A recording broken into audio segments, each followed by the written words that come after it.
Hello, my name is Michael Egan. I'm going to talk to you today about oversowing white clover into an existing perennial ryegrass sward. I suppose the three things that I want to touch on is firstly, timing, when to do it. Second thing, how to do it, how do you actually incorporate clover into the sward, and then the management of that sward after oversowing. I suppose on the first thing, timing. When is the correct time to do it? I suppose now we're in the perfect time to do it now. We still have adequate soil moisture levels and high enough soil temperatures, daily temperatures and sunlight hours.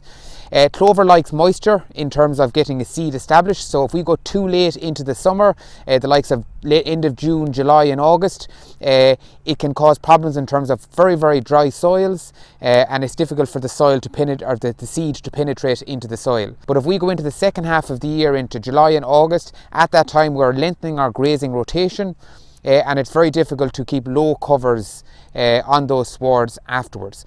The second thing then is how do you do it? And I suppose the best way to incorporate clover into a sward is immediately after grazing.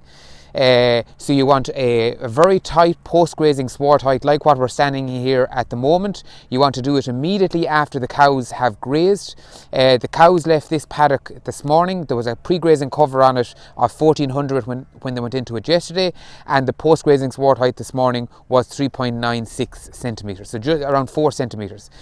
And by doing that, or by having a tight post-grazing sward height when you're doing it, it ensures that there's a very open base in the sward, and then when you put the seed out into it, you're guaranteed that that seed will touch the soil.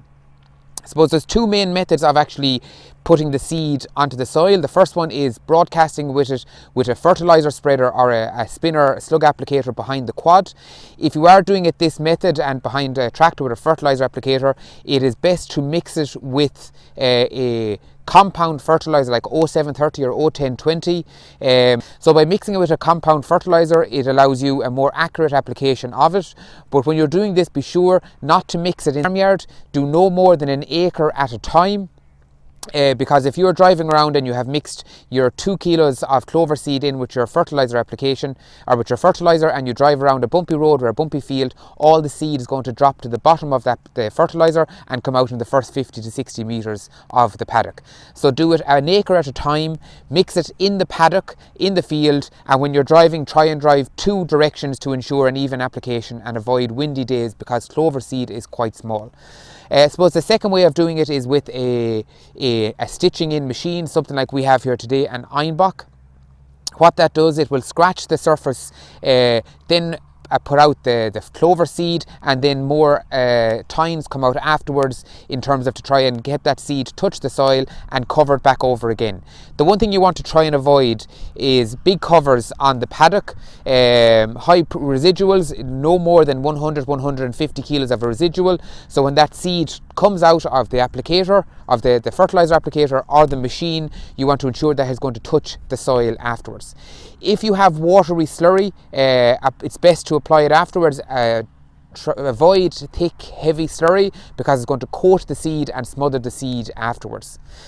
And I suppose the third thing then is the management, or the grazing management afterwards. The most important thing that clover needs is soil moisture, and that's why you do it in the first half of the year. But the second thing that really needs is nutrients.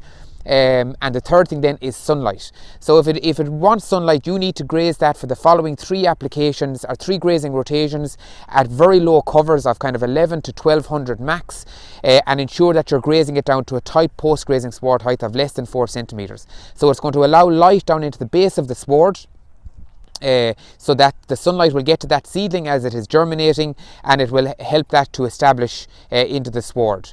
And also in terms of nutrients, soil fertility is extremely important in terms of getting clover established and long-term persistence in that sward. So when you're selecting your paddocks that are most suited, you want to look at paddocks that are more open in terms of their grass structure on it. Avoid paddocks that have quite high weed infestation.